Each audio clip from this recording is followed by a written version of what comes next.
Welcome back, everyone, for another deep dive. This time, we're taking a look at hidden champions, companies you probably never even heard of, That's right. but they dominate in their global niche markets. Our guide for this deep dive is Hidden Champions of the 21st Century. By Herman Simon. Exactly, Herman Simon. He spent over 20 years studying these companies, so... He's the expert. Yeah, so let's get into it. One of the things that makes these companies so interesting is that they're not like big corporations that are constantly... In the news. Yeah, they're kind of like... They fly under the radar. Exactly. They're hidden. So what are we even talking about here? Like, what is a hidden champion? They're typically mid-sized, often family-owned businesses that hold the top spot, Okay. or at least top three, in their specific global market niche. So not my local coffee shop. Right. More like Bobcat. What cat? You know, those compact construction vehicles you see everywhere? Oh, yeah. They're the world leader in that market. Huh. And get this, the biggest employer in North Dakota. See, this is why I love these deep dives.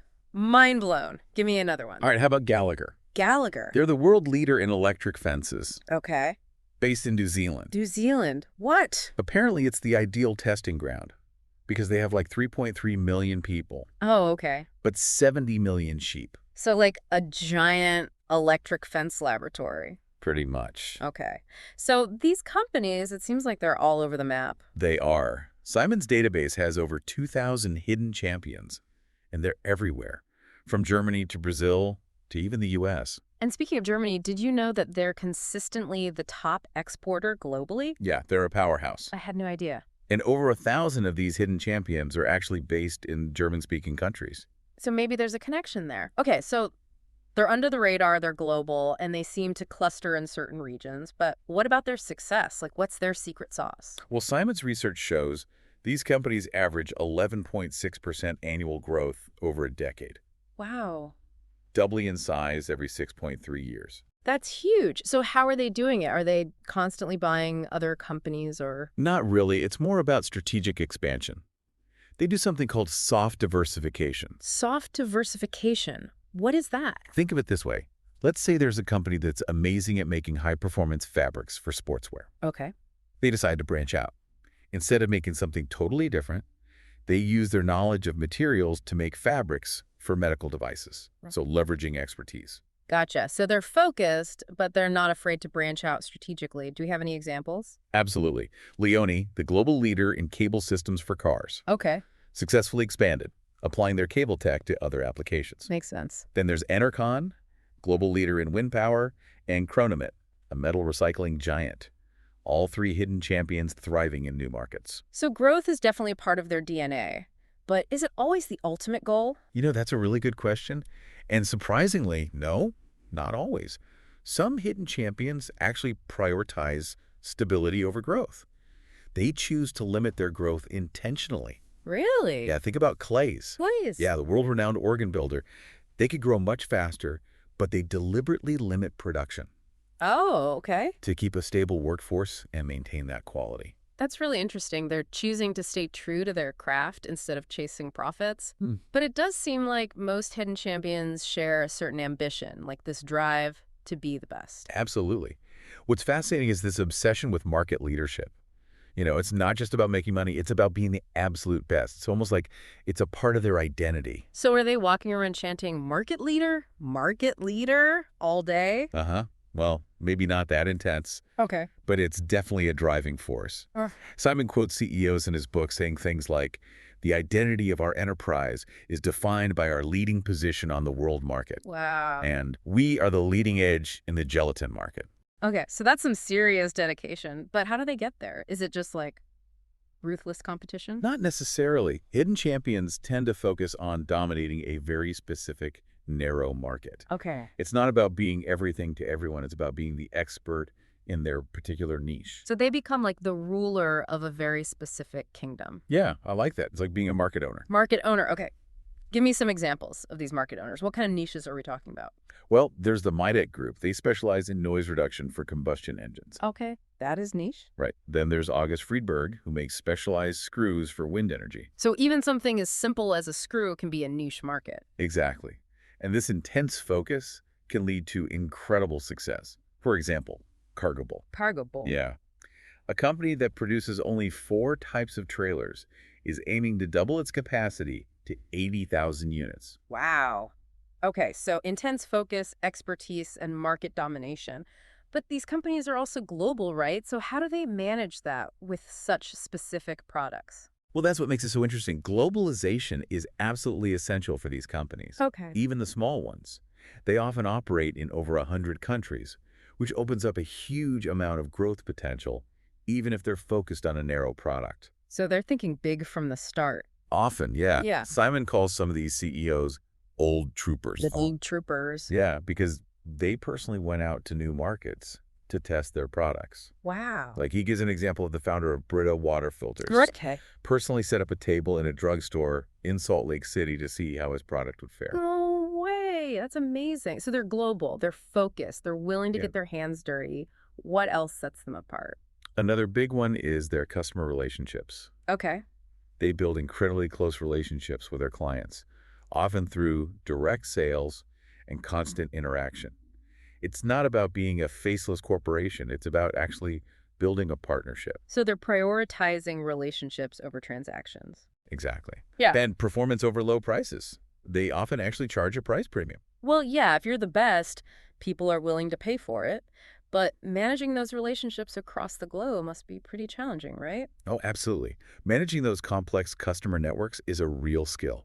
Companies like Zoomtobel, the lighting company, and Hettich, the furniture fittings company, are great examples of doing this well. It's pretty amazing how these companies can be so specialized but operate on such a large scale. So we're kind of starting to piece together this blueprint for success here. Global mindset, laser focus, and a commitment to strong customer relationships. What else can we learn from these hidden champions? Well, their approach to innovation is fascinating. Many hidden champions invest heavily in research and development, Okay. often surpassing levels of much larger companies. So they're not just resting on their laurels, they're constantly pushing the boundaries. Right. And it's not always about big, splashy breakthroughs. Often, their innovations come from making small improvements over time. Like that cousin philosophy, always improving. But isn't that difficult when you have customers all over the world? How do they keep up with everyone's needs? That's where those close customer relationships come in. They're constantly interacting with their clients, getting feedback and insights on what works and what doesn't. So it's not just innovating in a vacuum, it's collaborating with their customers to come up with solutions. Exactly. It's a constant cycle of improvement. You have any specific examples of companies that are doing this really well? Assist Pharma is a great example. Like Istapharma. Yeah.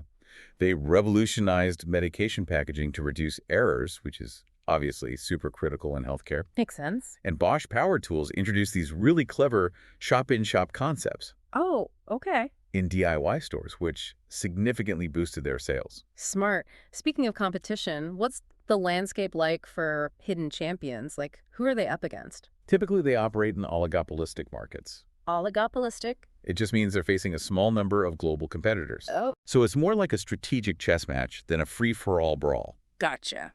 And remember, they compete on performance, not price. Right. They want market leadership through superior quality, service, and increasingly, something called systems integration. Okay, systems integration. Break that down for me. Think of it like this. You need a new piece of equipment for your business. Instead of just selling you the equipment, a company that excels at systems integration will also provide the training, maintenance, and software to make sure it works seamlessly with your existing systems. Oh, so it's like a complete solution, not just a product. Exactly. Makes sense. But I imagine these companies face some challenges too. What are some of the biggest hurdles for them? One constant challenge is low-cost competitors. Yeah. Companies that can produce similar products at a lower price. So hidden champions have to constantly find ways to stay competitive while maintaining their high standards. So how do they walk that tightrope? Different approaches. Companies like SICK, a leader in sensor technology, have adapted by simplifying some of their products and manufacturing in China to compete in the lower price segment. It's a constant balancing act. Right. Speaking of adapting, what about location? Does it matter where these hidden champions are based? It's fascinating, actually. 2/3 of hidden champions are based in rural areas. Really? I would have thought they'd all be clustered in big cities. You'd think so, but it seems that being rooted in a community can create this really unique relationship between the company and its employees. Huh. which helps them succeed. It also plays into this idea of entrepreneurial clusters. Oh, tell me more about that entrepreneurial cluster. Imagine a small town with Yeah. one really successful company, like a hidden champion. Okay. That success inspires other entrepreneurs in the area, and you get this ripple effect of innovation and growth.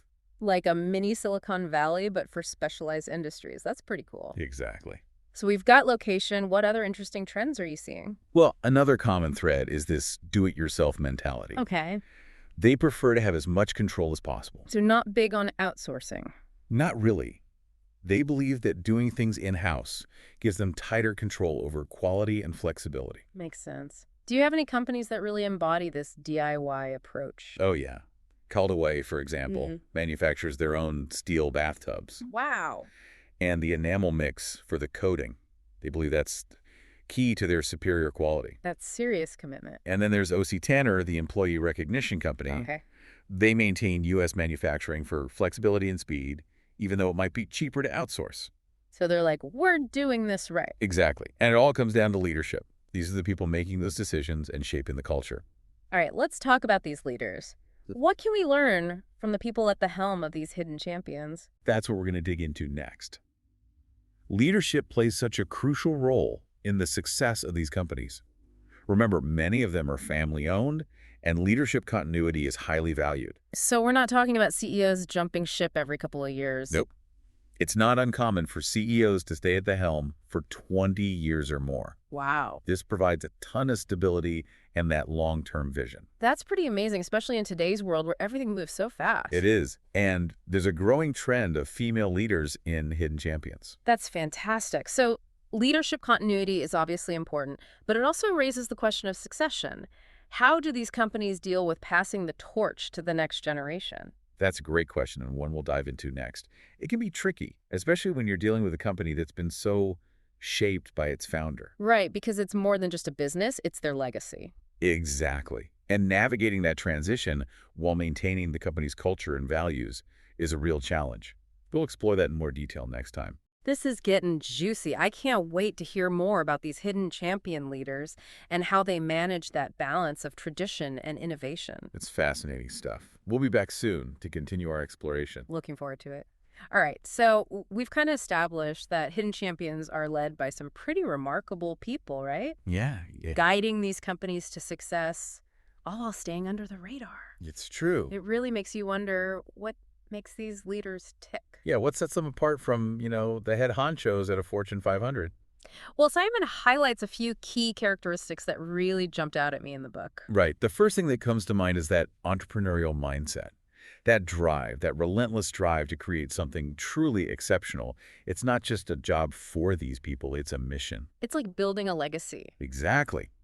And Simon describes them as single-minded, fearless, incredibly energetic. So I'm picturing like a force of nature, someone who doesn't take no for an answer.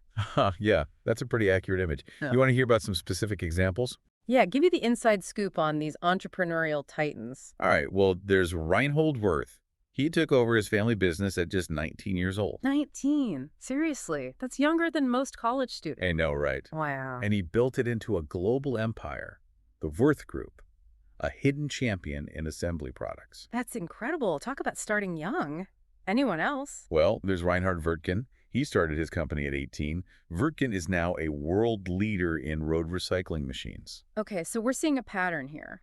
These are people who are driven from a young age to build something amazing. But it's got to be more than just that ambition, right? Right. These entrepreneurial traits are often deeply ingrained in the company culture and passed down. So it's about creating an environment where leadership thrives. Exactly. And that's where leadership styles come in, how these leaders guide their companies. So what kind of leadership styles do we see in these hidden champions? Are we talking about like iron-fisted dictators or more collaborative approaches? It's a little bit of a paradox, actually. Oh, I love a good paradox. So on the one hand, they can be quite authoritarian, especially when it comes to the company's core values and principles. Okay. But at the same time, they can be very participative when it comes to actually executing those ideas. So it's like a strong hand on the wheel, but trust in the crew. Exactly. They empower their teams to take ownership, contribute their ideas. So it's an interesting balance. Yeah, you need that strong leadership to provide direction, but you also need to give your employees the freedom to innovate and take risks. Exactly. Finding that balance seems to be key.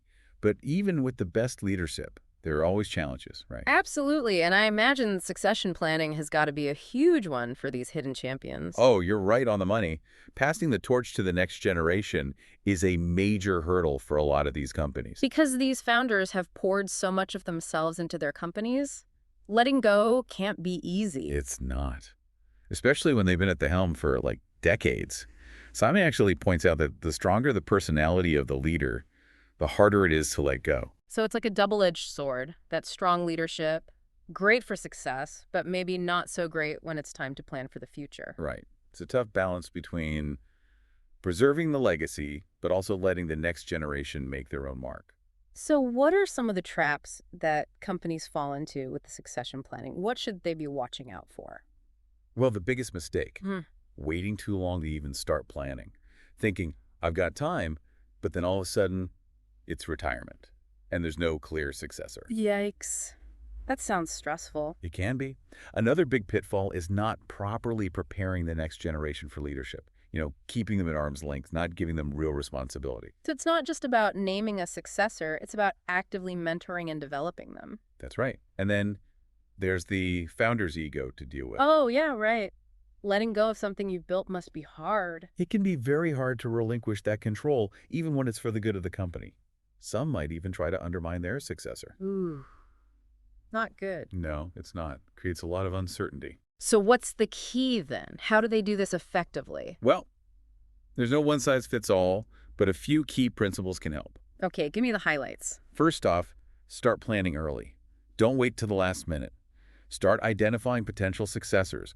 Create a development plan. Get the ball rolling. Exactly. Yeah. And involve the next generation in the business. Give them real responsibility. Let them make decisions. Experience those leadership challenges. Throw them in the deep end, but with some floaties. Yeah, something like that. Yeah. And lastly, the founder needs to be willing to let go.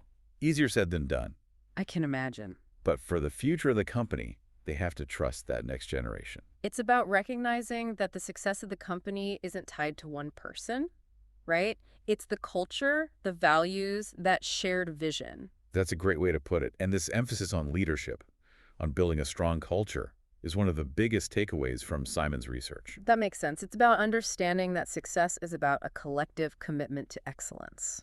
Exactly. And that commitment to excellence is everywhere in these businesses, from their products to their relationships. And that's what's so inspiring about them, right? It's not just about the growth or market dominance. It's about those values, that commitment to doing things right, Right. which is something we can all learn from, even if we're not running a global company. Absolutely. Those strategies can apply to businesses of all sizes. What are some of those lessons you're taking away? I think their focus is something to really admire. Remember that obsession with market leadership. It's about finding that niche where you excel, not trying to be everything to everyone. Right. Become that market owner we talked about. Exactly. And don't be afraid to think big. That global mindset is essential. And that customer focus, so important. Building those strong relationships. You got it. Deliver exceptional performance. Become a partner. Yep. And never stop innovating. Always looking for ways to improve. Right. Big or small, keep innovating to stay ahead. Oh, and don't forget about location. Ah, right. That sense of community. Can be a real advantage. And what about that do-it-yourself mentality? Powerful stuff. Owning the process ensures quality and flexibility. Confidence in your capabilities. And in the end, it all comes down to leadership. Finding those right people to steer the ship. Creating a culture of leadership that's going to last. Yeah, and realizing that building a successful company is about more than just products and profits. It's about the people, the values, the driving force. It's about building something that's more than just a business. It's a community, a family even. I love that. It's so inspiring to see these companies achieve success but still stay true to those values. It is. It's a great reminder that no matter what your goals are, we can all learn from them. So take a page from their playbook. Embrace those principles. Who knows, maybe you'll discover the hidden champion within. Or uncover one hiding right under your nose. Ooh, good point. There's a whole world out there. We've covered so much ground, their global reach, customer relationships, innovation, leadership styles. Oh. But there's one more big question we need to tackle. Okay, I'm listening. What is it? Can a large corporation really replicate the hidden champion model? Ah, yes, that is the big question. Yeah. Can a giant company capture that same agility and focus? It's a tough challenge, you know? Those hidden champions, they thrive on being able to adapt quickly. Yeah. They have those deep customer relationships, a culture of innovation, all things that are harder when you're a massive organization. It's like trying to steer a cruise ship. Very slow. Exactly. But we're seeing some big companies try to become more nimble. Yeah, They're spinning off divisions, streamlining, trying to get back to those core strengths. right, like Siemens. Siemens. Yeah, they've been restructuring, getting rid of those non-core parts and focusing on growth areas, trying to bring back some of that entrepreneurial energy. It's like they're trying to break themselves down into smaller units, each with its own focus. Exactly. They're recognizing that this kind of focus can lead to more innovation, faster growth. Because when you're laser focused on a market, you can really understand what those customers need. But is it enough? That's the million-dollar question. Can they really recapture that entrepreneurial culture, that deep commitment to a niche? That's where it gets hard. It's like trying to catch lightning in a bottle. There's a certain magic to hidden champions, a combination of things that's hard to just replicate. Exactly. Don't forget, a lot of these companies are family-owned. Oh, right. That brings its own unique values and that long-term perspective that you don't always find in public companies. Yeah, when it's your legacy, you're going to think long term. Right. But even if big corporations don't become hidden champions, there's still so much to learn from them. I agree. There are so many valuable insights that we can apply no matter what size the business is. That customer-centric approach, that commitment to innovation, building strong leadership. Yeah, and becoming a market owner. Find your niche, become the expert. These are all principles that can make any company thrive. That's what I think is so exciting about this topic. It's not just admiring them from afar, it's about learning and applying those lessons to our businesses, our careers, even our lives. Exactly. It's about recognizing that building a successful company is about more than just the bottom line. Right. It's about the people, the values, the heart. It's about building something that matters. Yeah. So inspiring to see these companies achieving so much while staying true to themselves. It really is. So as we wrap up, I want to encourage everyone listening to keep exploring this. Look around you in your industry, your community. Yeah. You might be surprised by the hidden champions you find, thriving in their specialized fields. And the big takeaway, it's not about the size, it's about that commitment to excellence, to innovation, and serving those customers. Beautifully said. So keep those principles in mind, keep searching, and who knows, maybe you'll find the hidden champion within. Yeah, you never know. Or maybe you'll uncover one hiding right under your nose. You never know. Until next time, happy exploring. All right. So we're back for the final part of our Hidden Champions deep dive. And we've talked about a lot. Yeah. Global reach, customer relationships, innovation, leadership. We left off with a big question, though. We did.